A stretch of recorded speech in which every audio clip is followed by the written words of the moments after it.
Welcome to the Jedi Ranger. I'm JohnBerry555, and today I'm continuing my 10th anniversary reviews of Star Wars Rebels.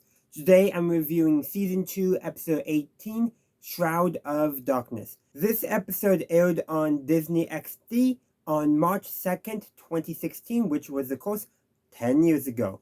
So this episode actually introduces two plot lines that will come to fruition later on in the series. The first is the fact that the rebels are looking for a base, someplace where they can permanently stay. So that's introduced, not given a lot of screen time, but that concept, that idea, was introduced in the beginning when Kanan and Ezra are on the run from some Inquisitors, and the fact that the Inquisitors are chasing them, which is also hurting the rest of the rebel cell at the same time, is also introduced as a concept. But that concept gets resolved at the end of this season with the episode Twilight of the Apprentice. And that's because this episode sets that episode up because Kanan contacts Ahsoka and they decide they gotta do something to get these Inquisitors off their tail. So they decide to go to the Jedi Temple on Lasal and meditate to see if they can contact Master Yoda. Because they heard Yoda's voice last time they were in the temple, so they figure we might as well try again.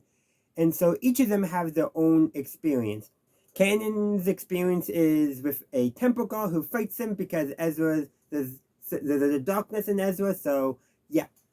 Though ultimately that part line is for basically Kanan to accept that all he can do is train Ezra the best he can, that he give him the proper tools, and from there it's the will of the Force.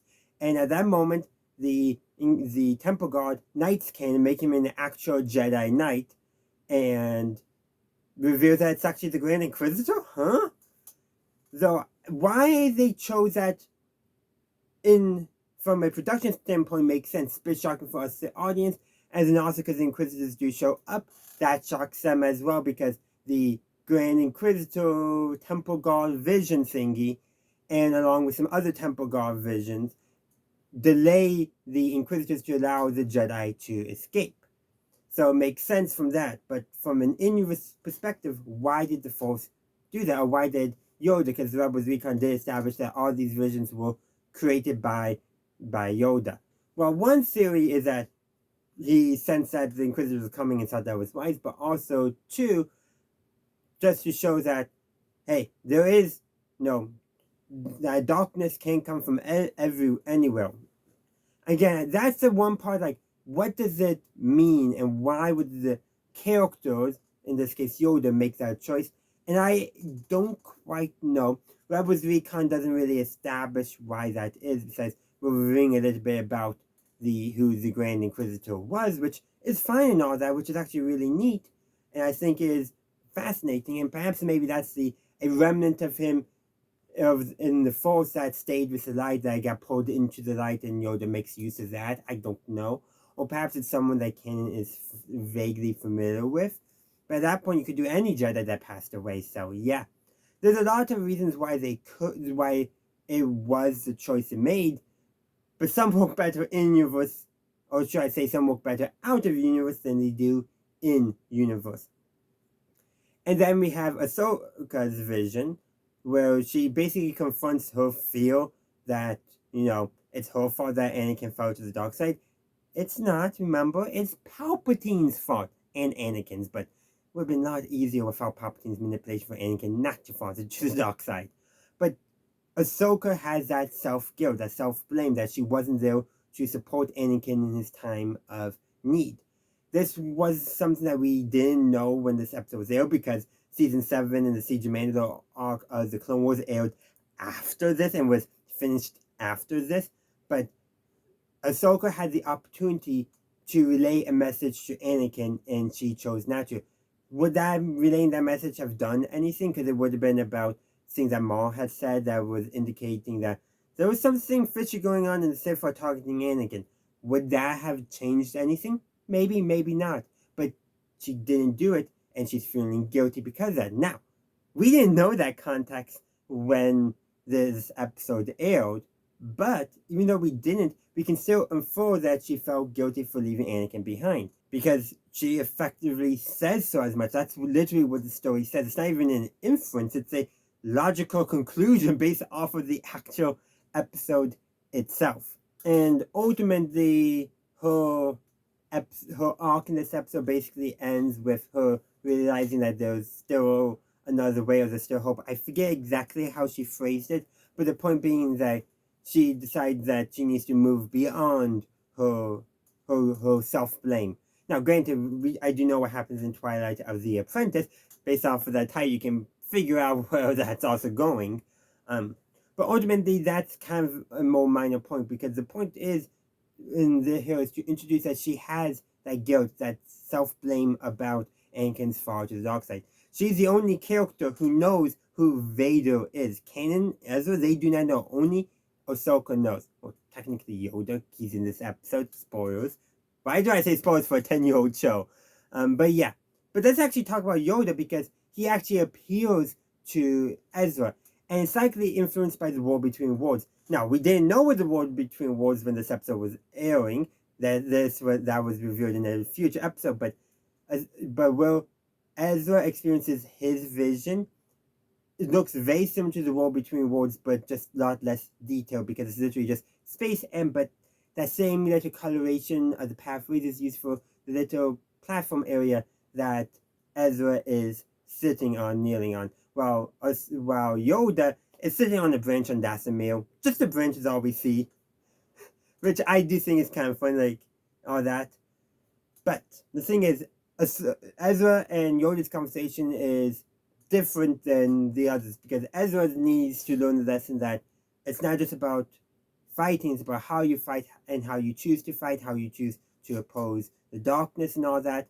And that leads to, at the very end, because Ezra is just not getting that message that Yoda is trying to impart, that you can't basically succumb to the dark side fighting the dark side, you can't let that happen, to go to Malachor at the end, and that's going to lead us into the episode Twilight of the Apprentice.